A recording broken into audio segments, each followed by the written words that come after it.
Hello, everybody, and welcome to another episode of I Hate Your Taste in Movies. This is a movie podcast where we force our friends to watch movies we love and get their unvarnished opinions. Just to let you know, you can follow us on Twitter at I Hate Your Taste and on Instagram at Hate Your Taste Pod. I'm Jackie. I'm Jen. And I'm Austin. And today, my friends, we have the great pleasure of discussing a film that I have chosen. A little something called Apollo 13. And I am so excited. You're so pumped. You can't see me, but I'm like fist pumping. It's so exciting. This movie, you guys, is cinematic perfection. It is amazing. Everything I've ever wanted in a movie is in this movie. But I wanted to know right off the top what you guys had an experience with this movie. I'd seen it before. This is the first time you pick a movie that I've seen. My boyfriend Blake, it's his, for listeners, you guys know Blake. This is Blake's favorite movie, so he was excited to watch it with me, and a couple years ago he made me watch it. And so he was kind of helping me along with some of the technical things that popped up in the movie that I didn't quite understand because I am stupid. But I like it, except for space stresses me the fuck out, but movie as a whole, I like it. That's pretty much my history. It's not super exciting. I get what you mean, though. This movie, of all movies, is a very stressful space movie. It's all about stress and tension and how you handle a problem that goes terribly wrong in an environment you cannot survive. I mean, I don't think there's a space movie that's not super stressful. Yeah, even, what about, like, Star Wars, when it's normal to be in space? People live there and they're not super stressed out by it. Yeah, I guess that would be an exception. Okay. What about you, Jen? So this is a rarity for me in that it's a movie Jackie picked that I had not seen before. So I had no history with this movie, had no idea. That's so surprising to me that you've never seen this. Yeah. So historical and significant, in my opinion. And it feels like it's something I would have watched. Like, it's that kind of mid-90s blockbuster-y type movie. I could see kids being able to watch this and getting into it. Like, it's not that inaccessible.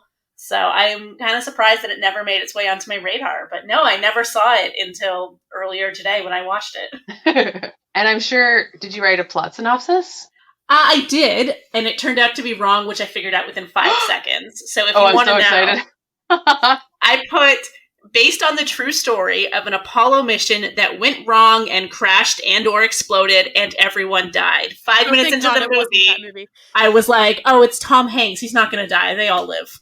Because it was Tom Hanks, you thought he would live. Well, it was a twofer of one Tom Hanks, who's like America's sweetheart. Everyone loves him. They're not going to have him horribly die as an astronaut in a movie. If he had been the guy on Mission Control, it was still iffy. But the fact that he was the one in space, they're not going to kill him off. And then two, I remembered it is a Jackie movie, which means the good guys always win. So the heroes were going to save the day and make it back home alive. Damn right. I don't want to be bombarded by reality that people sometimes lose. I just want to see heroes being heroic. And then I always love a survival movie. I love overcoming the odds. And again, I said it really briefly, but the whole idea that you're in this super hostile environment where, just sitting there, you could die, is just so appealing. I love it. It stresses me out in the best possible way. I will say I totally forgot the main plot of the movie. Like, I've seen it not that long ago, like only a couple years ago, but I definitely forgot what the main problem was. I couldn't remember. I think I was mixing it up with First Man, actually, just in my mind a little bit, because I was like, oh yeah, they get to the moon. I just totally forgot which Apollo mission was which for a while. And then there's like this moment not too long after launch where he was like, I think that was our glitch for the mission. And I turned to Blake and I was like, that wasn't their glitch, was it? He's like, yeah, no. Yeah, no, they had like 27 glitches instead. Yep. So Jackie, do you want to do like a quick rundown of the plot? I would love to. So Apollo 13 is a docudrama, I suppose. Jen, is that the correct term? It's almost entirely true, but it's dramatized. Is that what you would call it? Yeah. Okay. Yeah, docudrama. That's good. Anyway, so it's Apollo 13. Everyone, well, not everyone, since Jen hadn't seen the movie. Most people are familiar with the story. The Apollo space mission, the Apollo programs was about getting people to the moon or in the near vicinity of the moon. There was the space race. We don't have to get into that. Apollo 13 was supposed to be the second planned man on the moon mission. The original crew was Ken Mattingly, Fred Hayes, and Jim Lovell. Ken Mattingly had to be pulled at the last minute 2 days before launch because he had been exposed to the German measles, so Jack Swigert replaced him as the LEM module pilot. And they go up to space. Then there's some issues. To put it nicely, part of the spacecraft explodes, and the entire movie is changing the mission from a landing on the moon mission to a getting the astronauts back alive mission. And there's so many things that go wrong, and there's so many brilliant, ingenious solutions and real-time, incredible critical thinking and problem solving that happens in mission control. And it's amazing to see all these minds working together to get the astronauts back safely. Yep. Synopsis. Yeah, good job. Spoiler alert, they get back safely, and they all survive, and Ken Mattingly never gets the measles. Yeah, but thank God he was on the ground at that point. Right? Yeah, He really- seriously. Oof. The damn hero. They're all so heroic. This is the best part of this movie. There's like 75,000 heroes. Everybody does something Totally. amazing. No, I just And- meant he played like a super crucial role in getting them back, and like I don't know Yeah. if anyone else would have been able to do that. For sure. But I just think building that's- on that, I mean, everybody does. It's just so impressive how they all work. I love it. Yeah, I think that's a good point, Jackie. Like, everyone's a hero. There are no villains. There's no bad guys. It's just circumstances, which are crazy and insane and stressful and terrible, and then everyone working together to overcome. And it is very heartwarming. I see the appeal. When they're all cheering at the end when it lands, and you're just like, yes, they made it. Spoiler alert, that's my high point. That is, Oh my it god. makes me cry every time when Mission Control explodes into cheers. I'm just like, they did it. Yeah, Okay. I started a cry count for myself. I think it was like 3 or 4. I'm so Yes. glad you guys are saying this, because when Ed Harris's character starts like tearing up after they like win and are all cheering, I like lost it. I'm like, not Ed Harris. I know He's you can't emotional. break I'm emotional. Oh, yeah, definitely cried at that point too. And also, I don't know, something about like manly men shaking hands after a job well done. It makes me cry. I don't know why. But we're jumping, way jumping. We've jumped. Yeah. We've gone light years ahead. Oh no. Anyway. Okay, so now Forget we need a space pun count. That was Okay, one. great. Okay, we might be Now at let's one. Blast I feel off like there's into the extreme story. pressure. Oh no. Okay, so let's start it out. I want to talk about. Let's talk about the actors. I feel like this is my favorite Tom Hanks role. He's so competent, and he's such a good leader, and he's so good at handling stress. And there's a couple of really funny moments. He really holds this movie together, and I'm surprised he didn't win anything for it, honestly. Yeah, I mean, spoilers for our trivia maybe, but I was looking that up about like the Oscars related to this movie, and he wasn't even nominated, and I was very surprised by that. I thought this could have been a Tom Hanks nomination role. I didn't know that.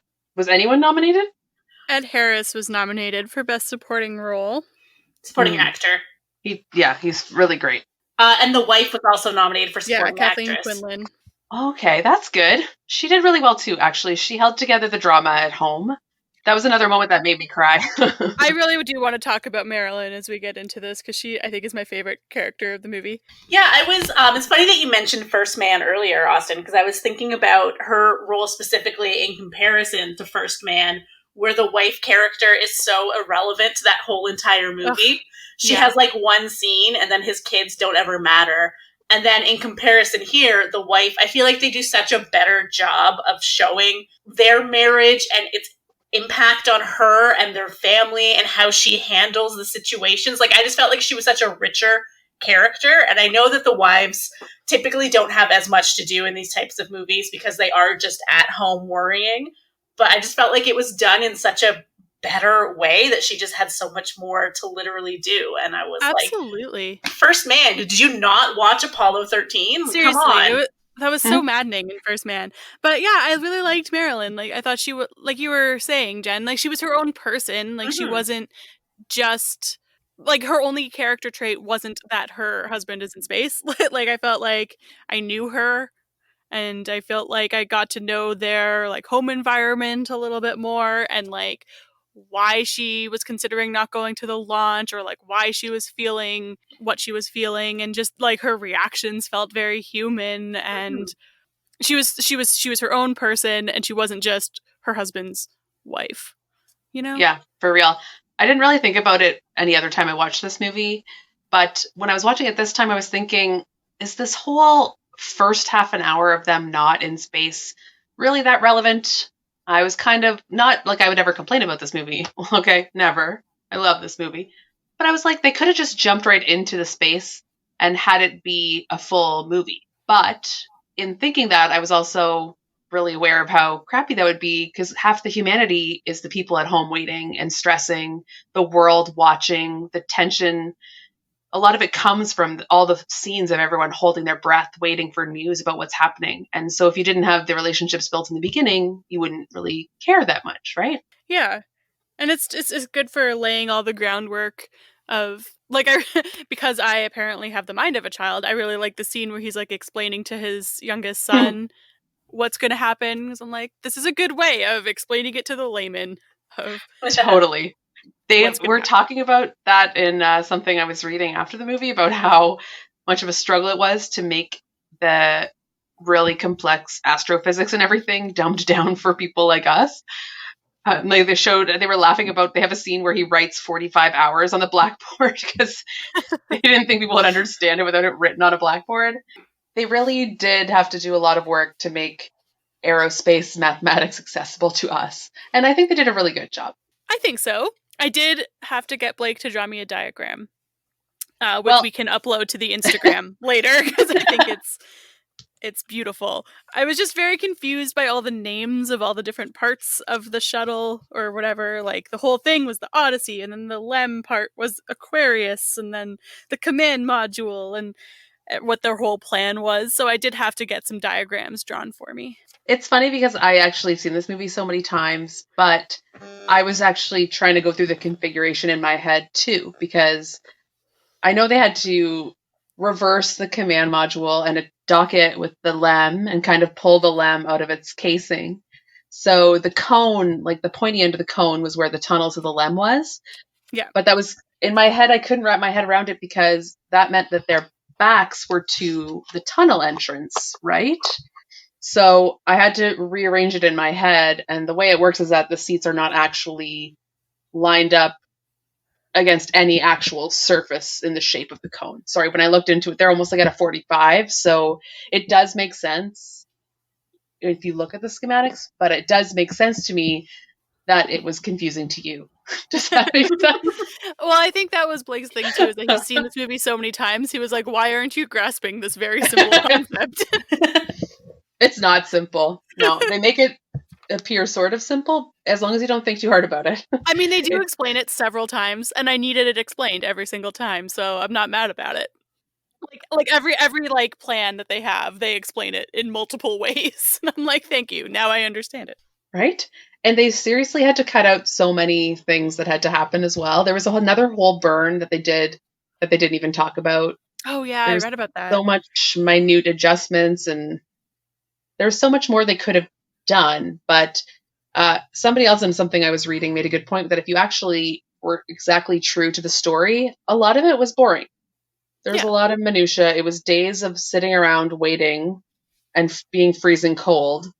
It's a funny quote. Jim Lovell says it when they're coming out of the simulator. He's like, hours of boredom and 7 seconds of terror. And that's kind of how they describe the Apollo 13 mission. There was a couple real tense moments, but then I was like, I am so bored and cold and hungry. Oh, God. Yeah, I did try to read what actually happened, and I got very confused by all the technical terms on the Wikipedia article. So I'm like, I'm just going to stick with what the movie told me, which was that an oxygen tank started leaking, and then gas, and then spaceship not work anymore, and then go home, please. Okay, why didn't you say the synopsis at the beginning of this? That was way better. That's basically the extent of my space knowledge. I am an astronaut. I am a scientist. Thank you for asking. You just said I am a scientist. New shirts. I am a science. New shirt. I am a science. I do appreciate Jackie's like very quick jumping on every time you misspeak, Jen. Yeah, I said she never lets us slip. Anytime we're hanging out and Austin like gently spills a tiny bit of her drink, Jackie's on it Every time we record and I say any word wrong, which happens all the time, every time, she's immediately on it. Like, she just never lets anything slide. Yeah, I bitch, don't know why honestly. you guys are friends with me, but save it for the friendometer, all right? All right. I'll remember this come friendometer time. And also, I really just want to explain every tiny bit of this movie and all the crazy stuff that happened to Apollo 13, but nobody wants to hear that. So I think I should get points for restraint. Well, I mean, I've monologued about Bob Fosse. Jen's monologued about zombies. I've also monologued about figure skating. By all means, monologue away. Oof. Teach us about space, Jackie. Okay. Space. The final frontier. Yes! I was going to say that. No, it's an incredible thing that they were able to do. The fact that they had to do that, I mean, jumping forward, there's a million problems. When they have to do a controlled burn, but the computer and the the command module is all shut down, so they don't have any of their instrumentation, and they have to do it just by keeping the Terminator of the Earth and the sun in one position. I mean, it's insane that they were able to do that, because they kind of tell you in the movie, just keep the Earth in the window. But the actual thing they had to do was keep the Terminator of the Earth, like the angle of one part of the Earth at a certain angle in the window, and the sun, which was the only star they could see because there's so much debris floating around, at a certain point relative to the ship as well. So it wasn't just keep the Earth in the window, it was keep an angle of the Earth in the window and an angle of the light from the sun in another window. And so two people were looking out windows at the same time. One is controlling like pitch, the other is controlling roll, and they're shooting off exhaust rockets from a LEM module that is never meant to work with another command module attached to it. So they're trying to it's insane. I'm sorry. It's just the fact that it worked blows my mind. I don't know. It doesn't make sense, because they say it before, the LEM is not meant to be attached to something when its engines are firing. So he says it's like trying to, I don't remember, there's like a dead elephant on our back or something. I can't remember what the quote is, but it's true. It's so many pounds of ballast in front, and they're trying to maneuver it. It's crazy. Sorry, I'm just sorry. I'm blowing myself away, you guys. It's insane. How did they do it? No, it's really true. Like, every few minutes there was a new obstacle that they were like, no one has ever done this before. We're only a few years into like the space program, let's be honest. We don't know how to handle this yet. Nothing like this has ever happened. And then they're like, we have to find a solution. Or actually, Ed Harris is like, you have to find me a solution. And then everyone is like, yes, sir, Ed Harris, sir, we will get you that solution. And then they do. And it's just insane, all the things that they come up with under such immense pressure.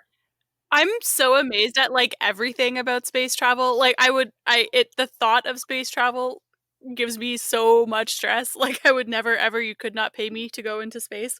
But I'm amazed by like the simplest of things. I'm like, how can they communicate with people in space? Like I don't understand the technology behind the bare minimum of space travel. So like that impresses me. One thing that always like blows my mind is how small the spaceship that they're actually in is.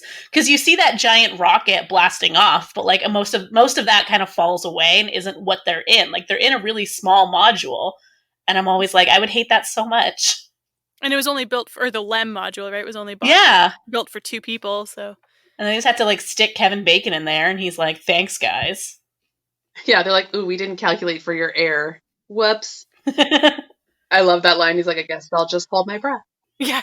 Where like they didn't calculate for that, and then they didn't calculate for like the weight was off because they were expecting them to bring back moon rocks. So everything was different because the weight was lighter than they were supposed to be.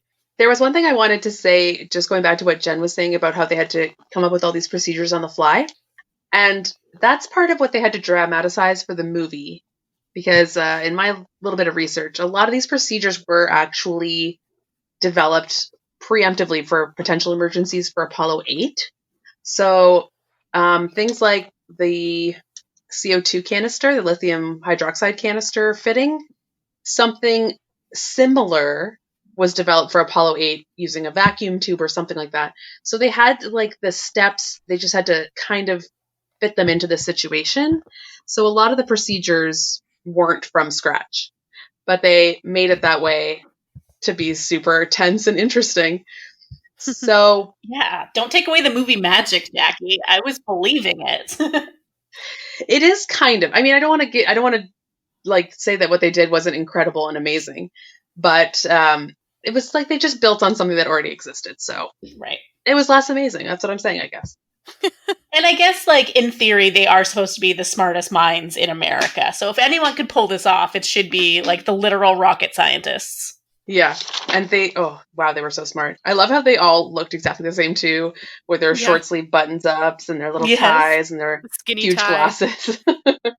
I did look at some of the pictures of the crew, the mission control, and they were spot on with the casting. Just to say, all these nerds look exactly the same as 70s nerds. It was perfect. Yeah, I had that thought whenever they go to wake up Gary Sinise and be like, there's been an emergency, we need you to, like, test different ways that they could land. And then he's like, okay, let me put on my white button-down shirt and my skinny black tie that everyone else is wearing. And I was like, it's 4 a.m. and there's a crisis. Like, who cares if you're wearing a button down and a tie? Like, what are you doing? He's like, also, I need my 27 packs of cigarettes. Could I nerd out and talk about the music? Oh, please nerd out.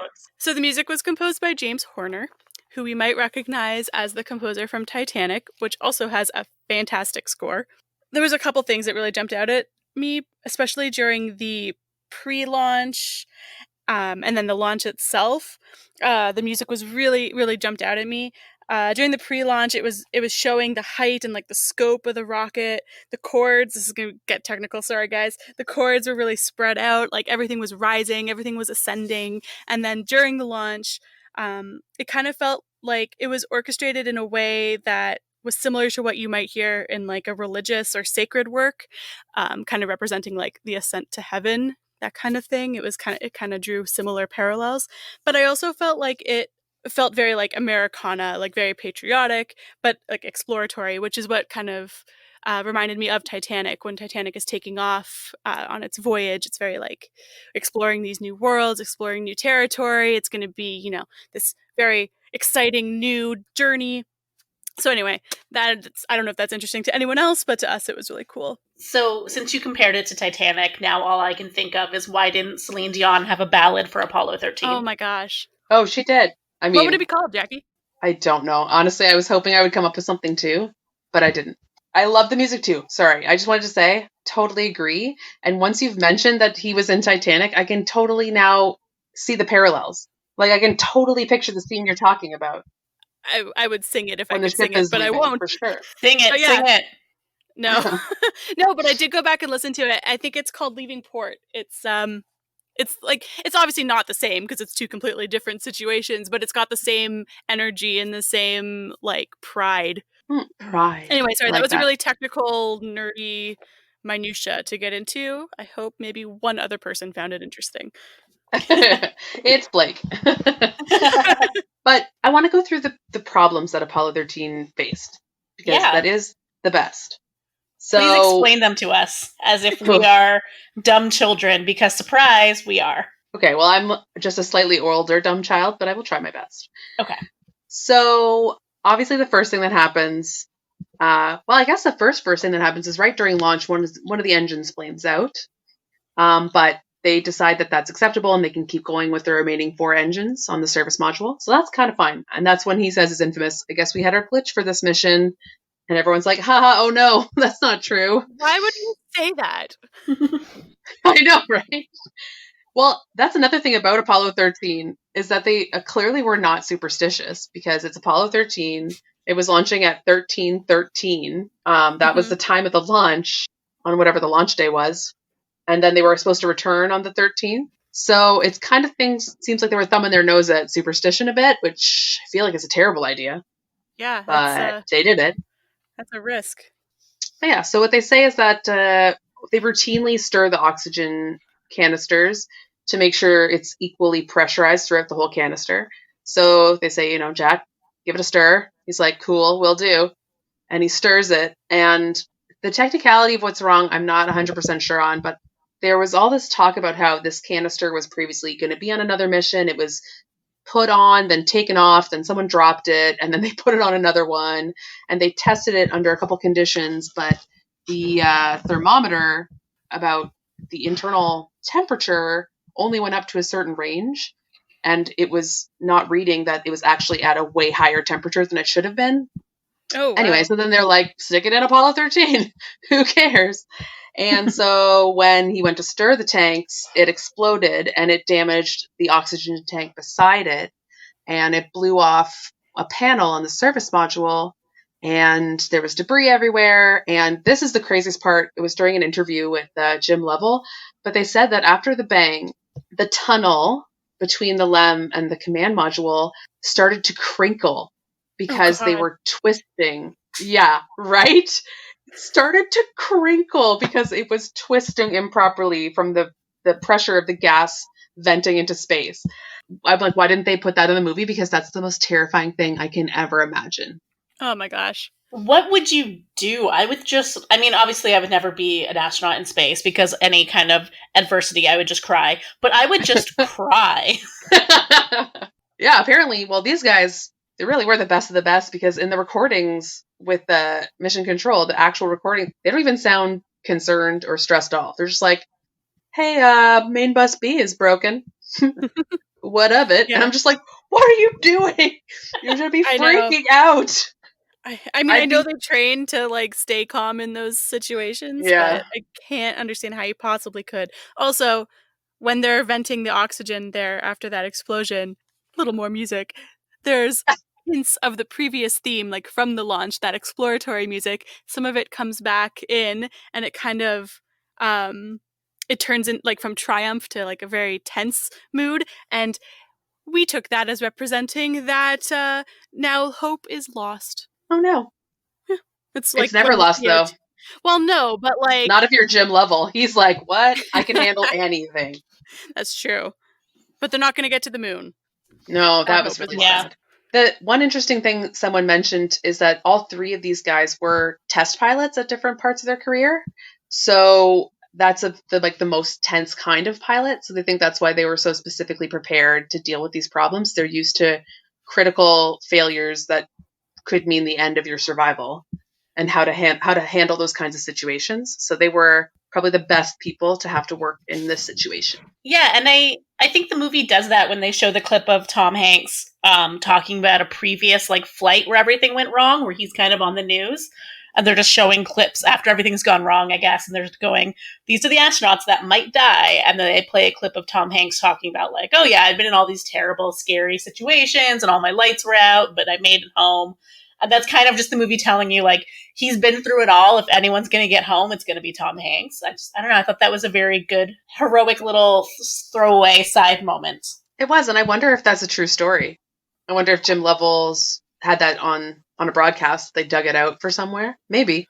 I think it's a true story. I don't know if it was broadcasted, but I'm pretty sure I read that it was a true story. I mean, I took everything in this movie at face value. This was a documentary. All of this happened exactly as they showed. Exactly. Although they did make sure to stress in an article I read that the scene where Jack and Fred kind of butt heads and Fred's like, what did you do? You stirred the tank. Jack's like, it's not my fault. And they have a big screaming fight. They wanted everyone to know that really didn't happen. No one ever questioned Jack about his skill. I mean, obviously, if they had any question about if he was good enough, they wouldn't have gone up. Mm-hmm. So the fight, the tension was purely a plot device to get the stakes higher, or just they needed a way to show that there was so much tension between these men. Yeah.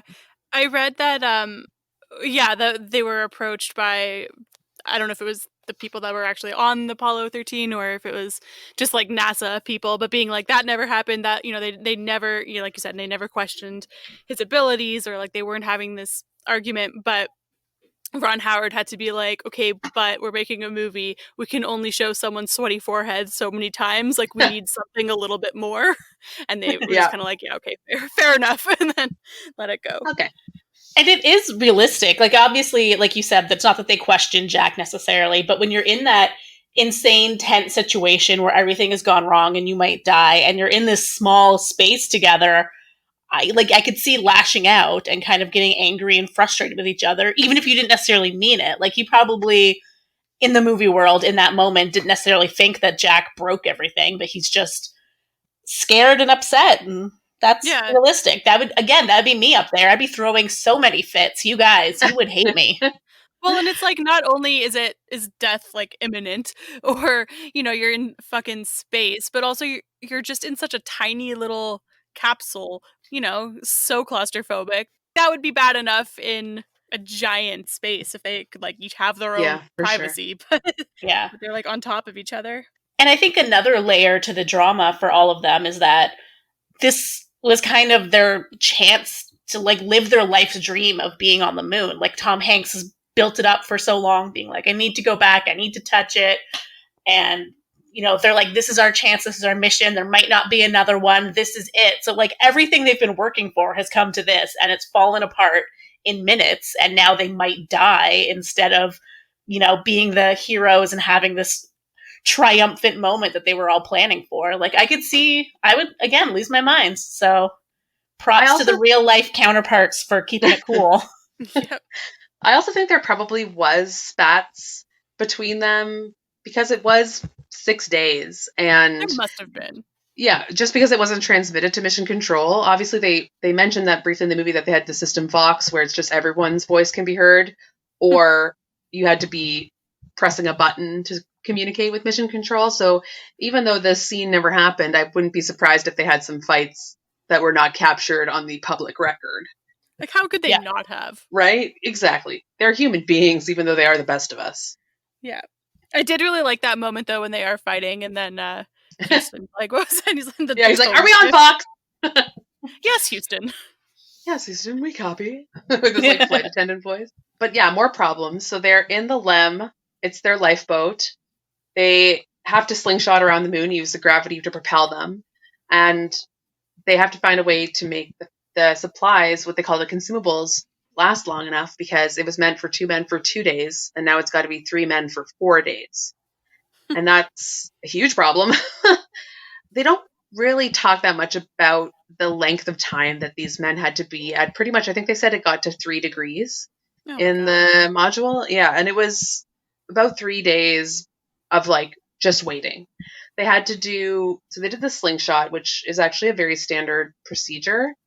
They do say that during their slingshot, because of the way the ship was, the way the propellants were working, Apollo 13 actually hit the farthest a manned space mission has gone from the Earth. Oh, wow. And during the Apollo program, sorry.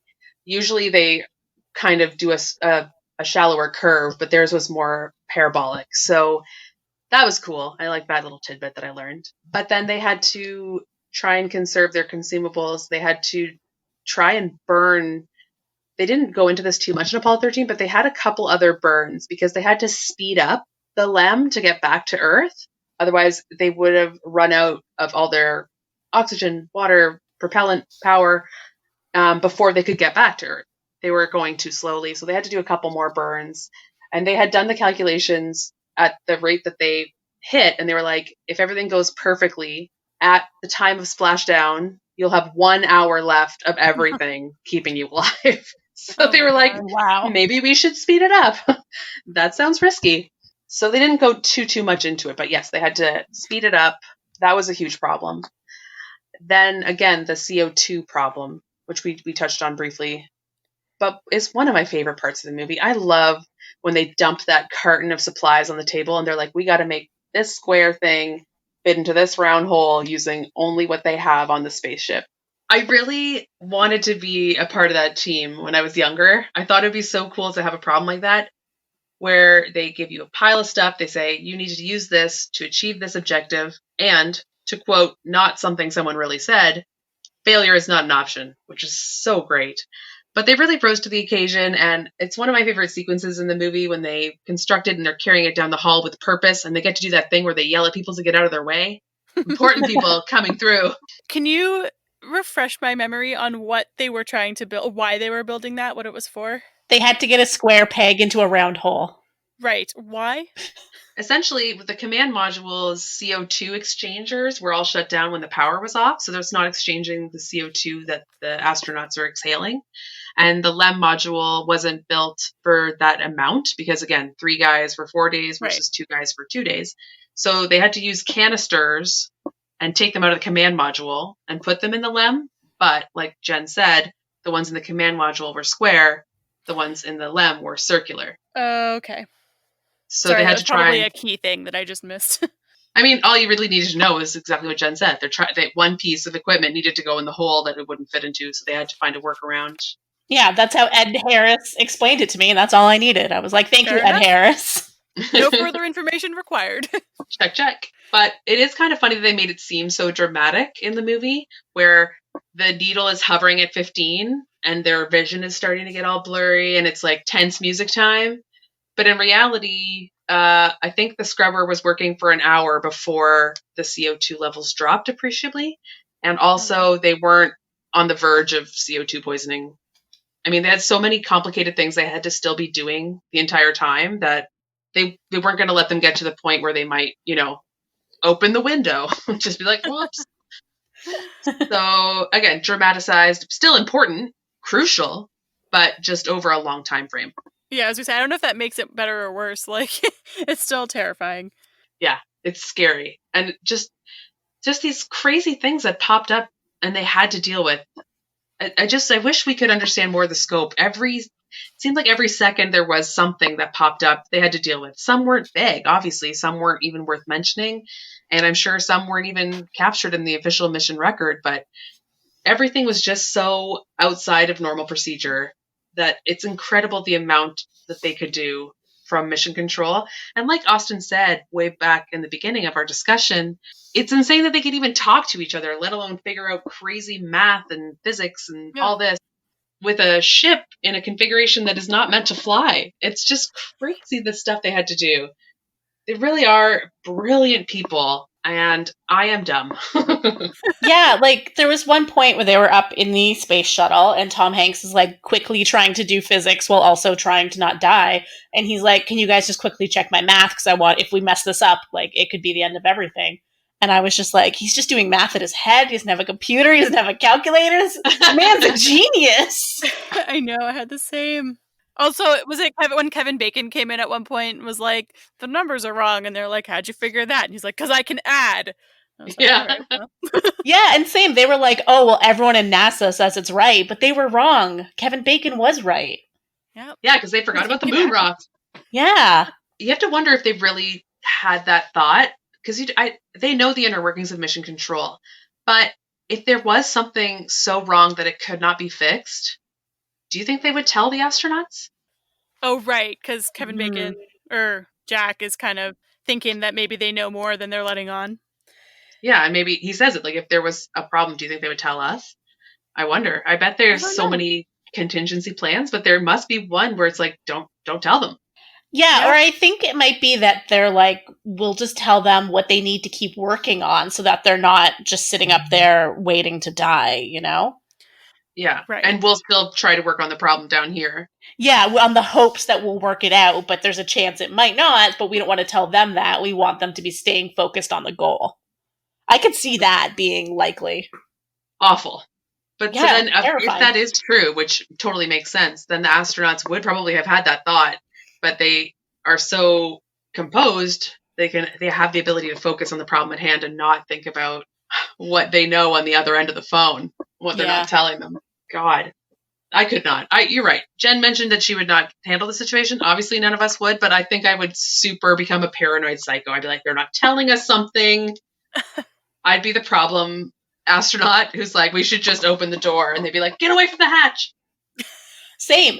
I would, because like I said before, they're in such a small space. Like, you'd think it's this giant rocket ship. Like, I watched too much Star Trek. I could be in space if it was the Enterprise, where it's massive and you have everything you need.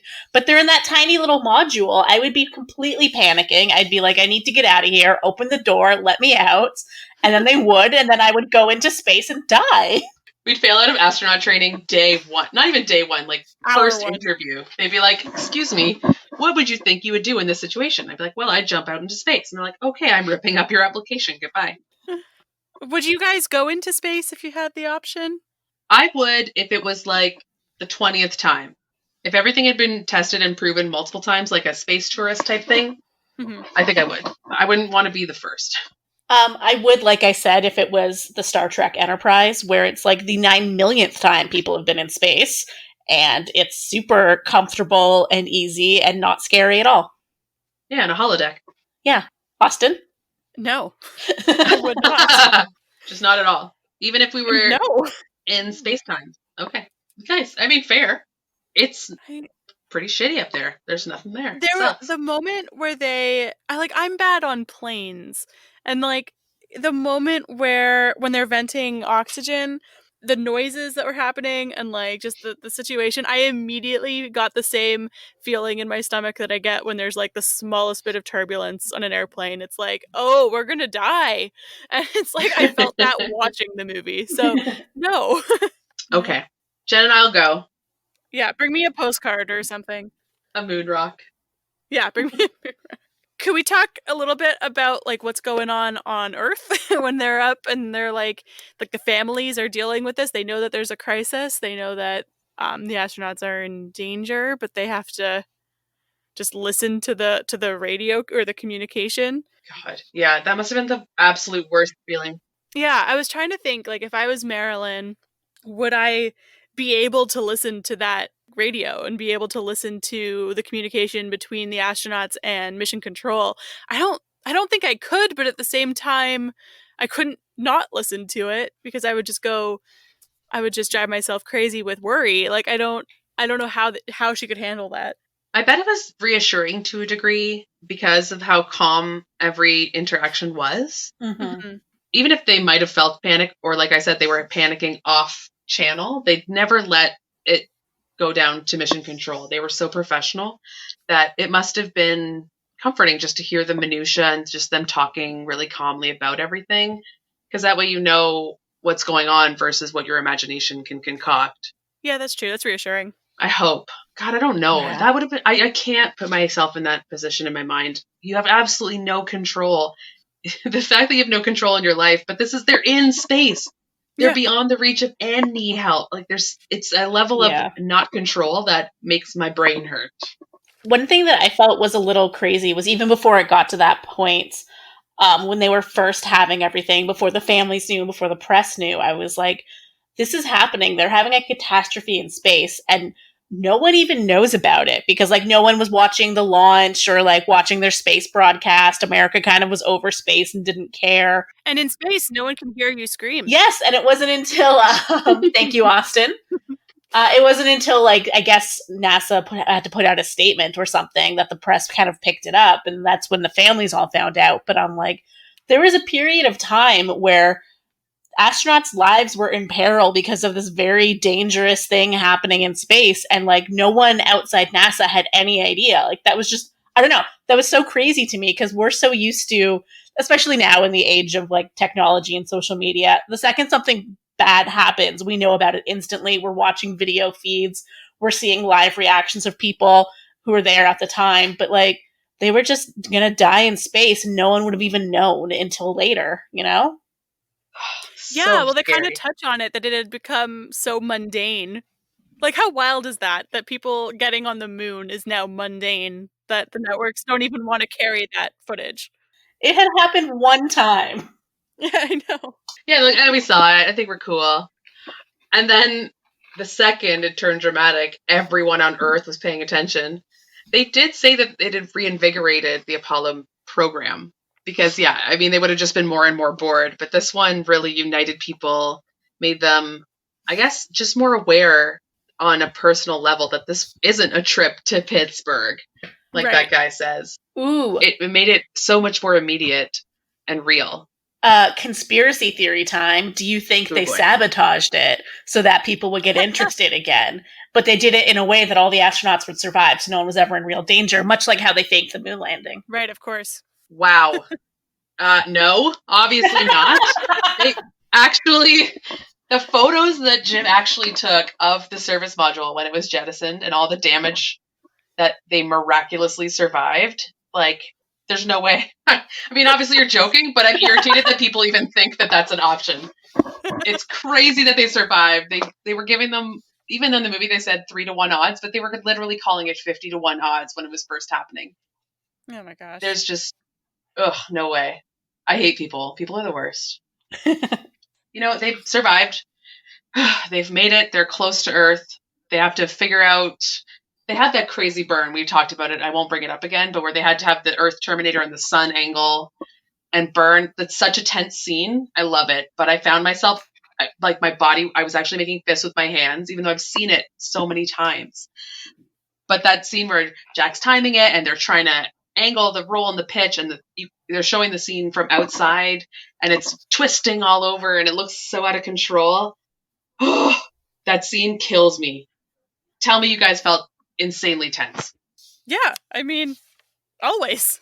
That might be the tensest I've ever gotten in a movie, though. I get so worked up because the stakes they could not be higher. It's something very specific in me. No, because I had the same reaction when I was watching First Man, and I didn't even like that movie. But I had the same, just tension of, holy shit. It's I can't fathom being in fucking space and then things going wrong. Oh, God. And then when they're, on the dark side of the moon, basically, what? So alone. So the loss of signal. I just want to quickly deviate for a second, though. How do you feel about deep sea, cave exploration? Do you have the same fear? No. Interesting. Because you're equally out of reach of any help. Yeah. I haven't really thought about it, to be honest. I mean, I don't like it. I don't feel good about it. But it doesn't, instill the same amount of stress, instantly in me as, space travel does. Yeah, I don't know. It's funny, because I love these extremes. I don't necessarily want to subject myself to them, but I got really interested in Everest for a while, really interested in the space program, and really interested in this cave exploration. There's a whole group of people who are constantly trying to find the deepest cave system on Earth. So they basically just go down. They keep going down. They squeeze themselves through crevices without any guarantee of any way out or back. And they just keep going, trying to find the deepest caves on Earth. It's nuts.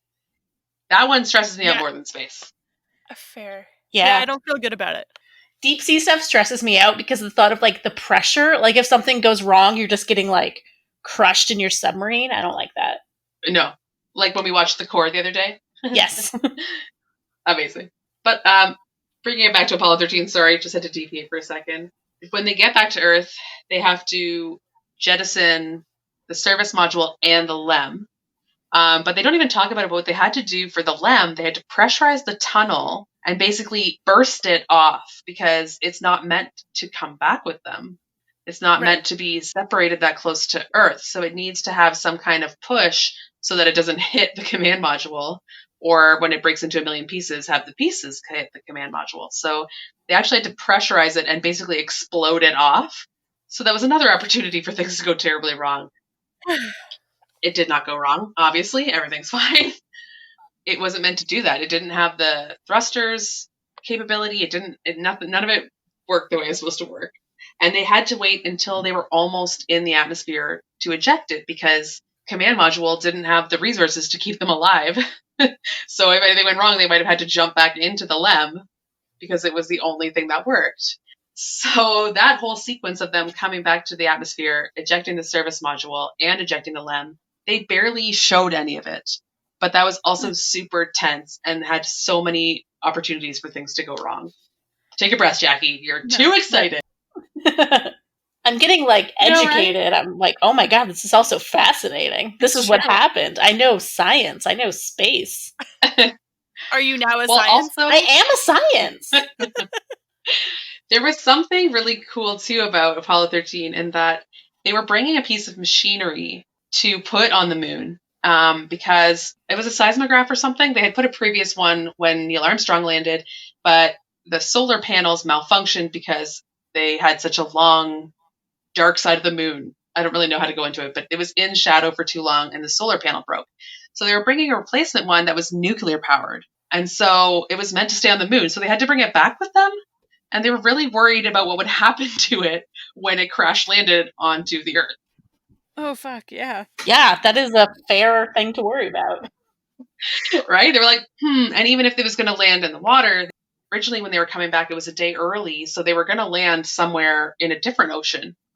And they were worried about not being able to retrieve it or if hitting a landmass or something. Anyway, so that another adjustment had to be made so they would land in the Pacific. And it actually, the service module broke up perfectly and the piece fell and they were able to retrieve it from like the ocean floor. So it worked out okay. But it's just another thing that they don't mention that was crazy about this mission. Yeah, I was going to say, did they even mention that once in the movie? But no, they decided not to. It was like they had so much that they could have talked about. And that ended up being fairly benign. Ugh. Anyway, so they eject the service module. They get that classic shot of the side panel and how frigging destroyed it is. And they mention how the damage goes right up to their heat shield, which they also don't stress, but is so dangerous. It didn't quite occur to me what it meant that the damage had gone all the way up to it. So they weren't even sure what was going to happen when they did finally crash land into the ocean. Or, enter the atmosphere. Like, what was going to happen with the heat shield? Was it going to be able to sustain it? Yeah, so the heat shield is just a bunch of material covering the flat side of the cone that's basically meant to burn away and absorb heat during reentry. And so if it has a crack in it or damage in it and heat can go through, it's so hot it'll just melt metal. It'll just melt it. And that's also what they're sitting up against on the inside of the module, right? Yeah. If there's like damage to it, it'll just explode. Like the whole thing will just explode. They don't really say how high the stakes are in that case, but yeah, if it had damaged the heat shield, there would have been no reentry. They just would have exploded. It's crazy. And then we haven't even touched in the condensation. The condensation, they do present it as a problem because obviously they're worried about things shorting out. But they were saying that the fire that happened in Apollo 1 led all the insulation of wiring to be redone and ramped up. So most of the wiring was almost virtually waterproof. So they weren't as concerned as they made it seem in the movie. They were concerned, but not to the level of Jack being like hesitant to flip a switch. Fair enough. I did make a note just while we were talking a little bit about the splashdown. I made a note that I said, I can't get over the fact that the splashdown is the normal part. Like, that's just how you come back from space. Like, I can't, like, that's the normal part. It's insanity. All right, are we ready for some high points and low points? Ready. Sure. So my high point is everything Ed Harris chooses to be. I don't know, guys. I loved him so much in this movie. Like, his character was so good, where he was the one where he was just like, we need answers, we need solutions, failure is not an option. And like, everyone else was like, the odds are so bad, they're not going to make it. And he's like, we will make it. There's going to be a miracle here today. I'm not losing anyone. And then he didn't. And then we teared up at the end. I started tearing up. And I don't know. I loved everything Ed Harris. He was the best. And his vest that his wife gives him for every mission. Yes. Because he needs his lucky vest, I guess. And he got it. Sorry, I saw an interview with him that was in the last couple years, and he was still wearing the vest. Like, he brings it out for press events. No, that's so sweet. Yeah. I know. Yeah, so Ed Harris was 100% my high point. My low points, I don't know if I have one. Spoiler alert, I loved this movie. Yes! Victory! Failure is not an option. Like, genuinely, I'm trying to think of what I didn't like, and I don't know if there was anything that I didn't like, so. That's a fair point. You can have not a low point. I don't think this movie has a low point either. I don't have a low point for the first time in my life. You're like, I can always see the negative, but not today. Yeah. I always hate one thing about any given anything, at least, but no, there's nothing to hate in this movie. Yeah. There's nothing to hate. I have a couple of little minor grievances, but... Oh, here we go. That was the best. Yeah, that was amazing. I think nothing, except for the following. I have a couple little itemized lists of everything wrong with this movie. No, they're super little things. But my high point is someone that we didn't even talk about at all, but Jim Lovell's mother, Blanche. I love her. Oh. She's... so sweet. So sweet. Whenever they tell her that there's been a problem. She says if they could get a washing machine to fly, my Jimmy could land it. That was, I think, the first time I started crying. And then when they bring Neil and Buzz over to the party to like keep her company, and then she's like, "Are you guys in the space program too?" So nice. So cute. You know who that is, right? Ron Howard's mother, right? Yeah. I knew you would know, but it's great, right? She's so cute. She's so cute. I think she was my high point. And then low points when they're like all in the house listening to things going down. Someone drops a bowl of salad, and then they pick up the salad and they put it all back into the bowl. That's your low point of the film?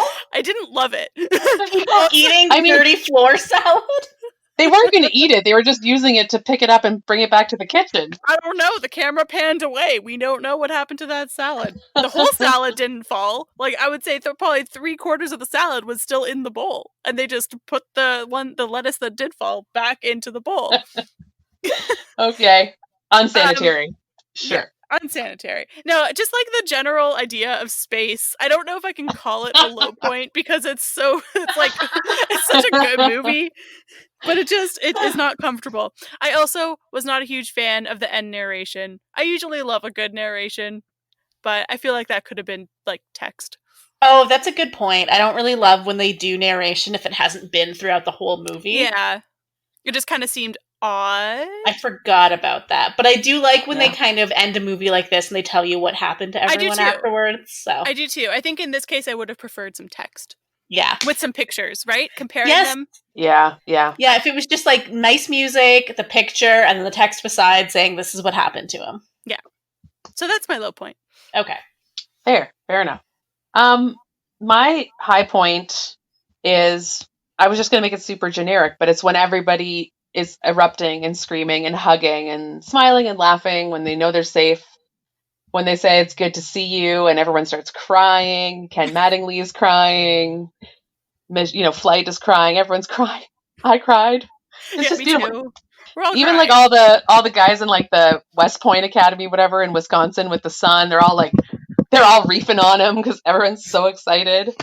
It's just beautiful. The relief from the tension that I've been feeling this entire time, even though I've seen the movie, it's so great. It's so perfect. I love it. The ultimate heroic high point arc. Beautiful. My low point, again, it's so hard to choose one. The only thing I could think of was that if you read a little bit about Apollo 13 history, they really kind of, Kranz is Ed Harris's character. They put all the success on him, but there was 3 teams of guys, and each had a leader. And there was one guy named Glenn Lunny who was said to be an amazing, amazing leader. Even I think it was Jack Swagger, who said that it demonstrated the most exceptional leadership he'd ever seen. But everyone acknowledges that he had a huge part in making everything happen. Apparently he was so super brilliant. He could see like 10 steps ahead. He could figure things out. And he was barely mentioned. I think he was represented as a background guy. So they really did him a little bit of a disservice. And even the astronauts came out later and were like, that was not very cool. So it'd be nice if Glenn Lunny got a little bit more credit. But I'm sure he's too cool to even care. He's a pretty cool dude. Shout out to Glenn. Shout out to Glenn Lunny. I know he's listening. Loves our podcast. So that would be my only low. The only fact that they couldn't give everyone the credit they deserved. Because like they said, there are hundreds of people working on this. So they just couldn't give everyone the credit they deserved. Yeah. That's a fair point, though. Like, it kind of sucks when someone gets erased from a movie about their own kind of finest hour. I don't know if that was his finest hour. Right? He might have had a million other amazing things going on in his life. But if you're such a big instrumental part of this huge moment, it kind of sucks that he's kind of just erased from the movie. So that's a fair low point. Yeah. For sure. What about quotes, Jackie? I'm sure you've got a bunch. Oh, God, I just got pages and pages of quotes. I love in the beginning, Jim Lovell's doing a tour and he's like, can you imagine a computer that can fit in a single room and hold millions of pieces of information? I wrote that down too because I turned and looked at my laptop and I was like, that's you. Right? You little piece of crap. I mean, there's the most famous quote, and I'm sure you guys in trivia can speak to how they've changed it for the movie. Mhm. But it's even on the theatrical release poster, Houston, we have a problem. But the actual quote was, Houston, we've had a problem. And it's actually Yeah. Jack who says it, and then it's garbled, and so then Lovell repeats it. So it's not as perfect. Houston, we have a problem is better theatrically, I think, because it's immediate. It's not like the problem has passed, but it's not accurate. I like when, oh God, there's just so many quotes, you guys. Everything I've written down is a quote. We just lost the moon. The moment when Jim says we're venting something into space, I can actually pull an Austin and hear the music when he says that line. It gets so dramatic so quickly. It's beautiful. I love when Jim loses it for a second and he goes, tell Houston I'm aware of the goddamn gimbals. And they're like, you're on Vox. And he's like, that's a firm. Again, Ed Harris's lines, we have not lost an American in space. We're not going to lose one on my watch. I love when they ask Marilyn if they can put the equipment on her lawn, and she's like, they can take it up with my husband. He'll be back on Friday. Beautiful. Yes. Love Marilyn. I love that they take a moment to acknowledge Aquarius, the Lem, when they're ejecting her. They're like, farewell, Aquarius, and we thank you. And they keep saying she was a good ship. They really personalize it. They loved that ship. It really did save them, and it worked way beyond its specs, way beyond what they have ever expected it to do. And you could tell they were kind of attached to it. And it's really sweet and sad that they have to be like, now go explode. Goodbye. Yeah, I think they called her the little lem that could or something. Oh, like that somewhere. I love when he says, I believe this is going to be our finest hour. And I love when they really are descending and they really don't know if they're going to make it. And he just says, gentlemen, it's been a privilege flying with you. Beautiful. Oh, very touching. Oh, God, I can't even. That's where I'm going to leave it for quotes. Why not leave it on the best one? There was a moment, again, instantly made me love Marilyn. After their party at the house, she says something, I may be misquoting her, but she says something about, I can't deal with cleaning, let's sell the house. It's like, I like you. Yeah. Process. Totally. Drunk Marilyn's cool. All right. Jen, you have any to add, or? No, I had a quote written down, but I think we want to end it on the beautiful one, so that's fine. No, sorry, I ruined it with Marilyn. Oh, sorry. Okay, then I'll ruin it even more. I thought it was really funny when they were doing all the science guys in Mission Control staying up all night. One of them sleeping on the floor, and he goes, is it AM or PM? And the other guy's like, AM. It is very, very AM. I enjoyed that. All right, so I got some trivia. I'm really happy Jackie knows a lot about it because I don't have a whole lot, and I feel like I didn't have enough of a grasp on what actually happened to really do a deep dive. But the budget for the movie is an estimated $52 million. U.S. gross was $173.8 million, and worldwide gross was $355.2 million. Nice. That's exciting. Successful. Yeah. So, Jackie, I don't know if you know that Jim Lovell had a cameo in the movie. I did. Yes, this movie was cameo central, actually. It really was. My goodness. Everyone in the Howard family, first of all, had a cameo. Did you know? Yeah, sorry. Tell us about more of the cameos. No, Jim Lovell is the admiral on board the USS Iwo Jima. They recover them. Yeah. Like we said, Blanche is Ron Howard's mother, Jean. His dad, Rance, was a priest. I'm not sure where. I didn't catch that. It's in Marilyn's house, yeah, when they're watching on TV. Yeah, he's sitting beside her. The real Marilyn, I think, is in the stands during the launch. Yeah, cameo central. I think there were more. I'm sorry, I didn't write them all down. Yeah, Kranz was in the background of one scene. Actual flight, Ed Harris's character was in the background in Mission Control. I like that. I like that they were involved. I also read that one of the guys who had been in Mission Control was on the set because they originally wanted to use the actual Mission Control for filming, but it wasn't big enough to accommodate all the equipment and stuff. So they built basically an exact replica of it. And I read that one of the guys who was in Mission Control was on set and then left and then got lost because he was looking for the elevator that he knew was supposed to be close by. But it wasn't. Do you guys want to guess some numbers? Yes. This is the only number I could find. Would you like to take a shot at how many parabolic arcs they had to do in the Vomit Comet to film the weightless scenes? I actually know this. Okay, well, Jen. I remember this. I barely understand the question. So whenever they were filming a lot of the scenes where they had to be weightless, Right. they would film it in I forget the name of the actual plane, but the nickname for it is the Vomit Comet, where it basically just goes really high and then just dives 15,000 feet, and you get about 25-ish seconds of weightlessness. Okay. So they had to use that time to. How many times did they film the do movie. that, essentially? Yeah, how many arcs did they do? Throughout the course of filming the whole movie. Yeah. Oh, wow. I have no frame of reference for this guess. Like, hold on. I'm just going to throw out a number because we all know we're great at numbers. We're so good at numbers. 110. No. So they managed to get 54 minutes of footage out of this, and each one is approximately 25 seconds long. So it worked out to, they did about 612. Wow.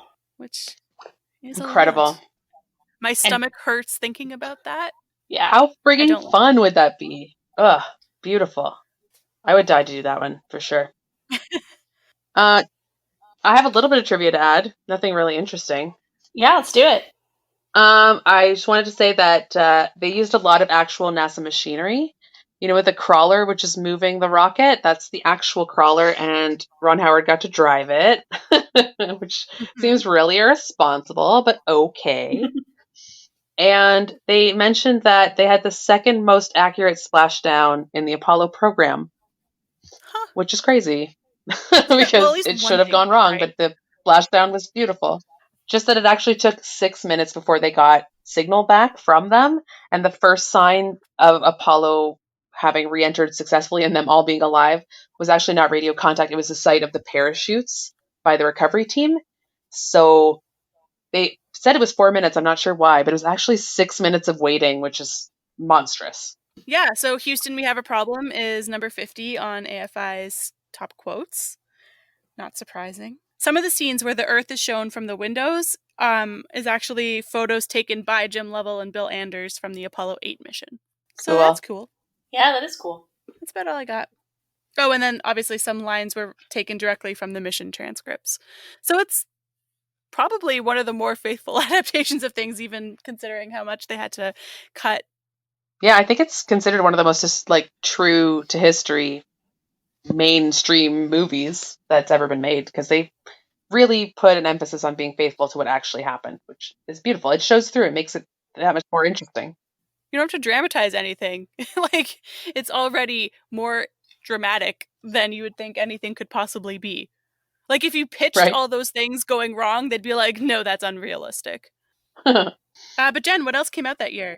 So like every other movie that Jackie has picked, we are in the mid-90s when all movies were apparently awesome, because in 1995, some of the movies that came out that year, Clueless, Seven, nice. Batman Forever, Toy Story, Mallrats, Judge Dredd, Casper, Jumanji. That is a great list. I've seen all of those movies. Fantastic.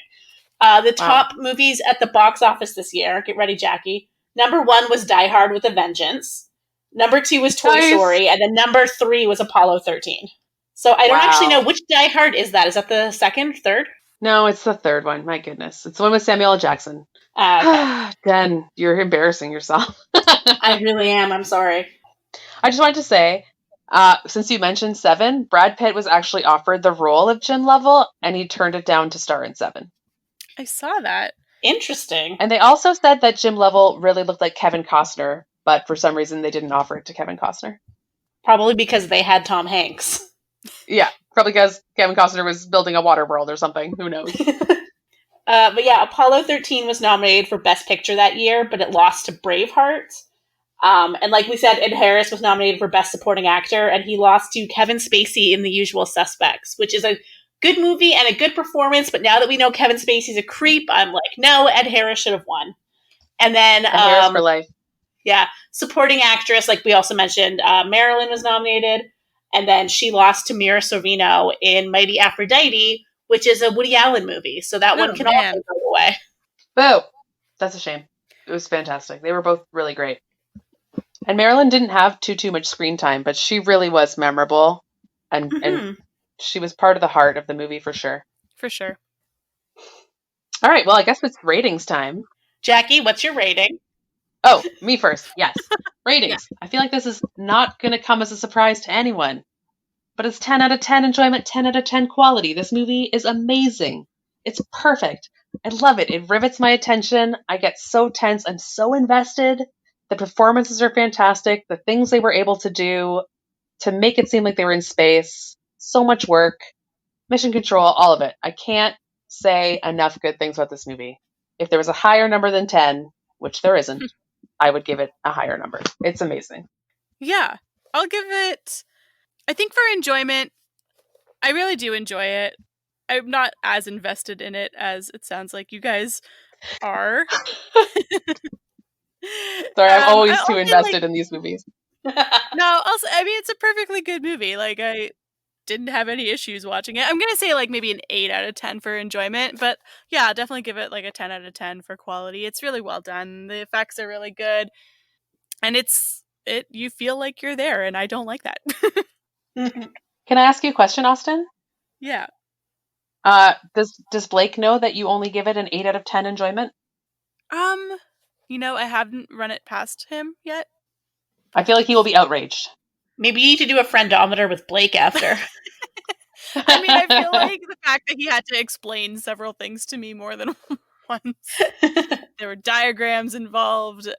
If he's anything like me, he probably loved explaining it. Fair enough. I'll check in with him. Jen? Yeah, so entertainment-wise, it's got tension, it's got drama, I was on the edge of my seat, I cried. No complaints, 10 out of 10. And then quality, also giving it 10 out of 10. This is a perfect movie. Yes! Yes! I'm still shocked Jen hadn't seen it. I'm shocked I hadn't seen it. I honestly wanted to message Jackie and be like, why have you been holding this away from me? Like, why didn't you tell me about this sooner? Isn't it right? Like, it's going to be one of those movies you watch like once a year because it's that good. It never gets old. It's so amazing. Welcome to the world of Apollo 13. It really felt like, this is going to sound really weird, but it felt so cozy. Like, I felt like I was a kid home from school watching a movie. Like, I made myself a cup of tea halfway through and just, like, settled in and was like, what's going to happen next? I don't know. I had a great time. It is. It's so feel good. It's like you said earlier, there's no bad guy. There's no thing that's actively trying to hurt people. It's just the circumstances of space travel. Space is the bad guy. It's amazing. It's amazing. So happy. Okay, so do we want to do a friendometer? Because right now I'm feeling love for you guys and the world at large because Apollo 13 exists. I am happy. I mean, yeah, we can do a friendometer. I think it's all pretty positive, right? In the green zone. Ew. Because in my mind, the friendometer starts at red, it goes like a little orange, yellow, and then it turns green. And green is like the good stuff, right? I do. Yeah. I want to make a GIF of the friendometer. I have to figure out how to do this. I was going to say I didn't jump down anyone's throat too much this time, even though Jen said I am a science. Oh, yeah, I forgot about that. Friendometer 0. Oh, God damn it. You said it. It was so beautiful, and now it's going to be a shirt. We should be so happy. All right, fine. I am a science. I will get that shirt. I will wear it. Oh, man. So lovely. I'm sorry, but I get so much enjoyment from jumping down your throats. This is why I have no other friends. Please don't kick me off the podcast. I think that wraps it up, though, guys. I think we're good. I think the Apollo 13 brought us together in a way it brought mankind together.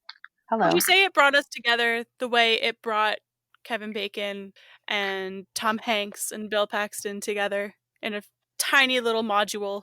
Right? I think our experience can be considered quite similar. Yeah. No, not at all. Obviously not.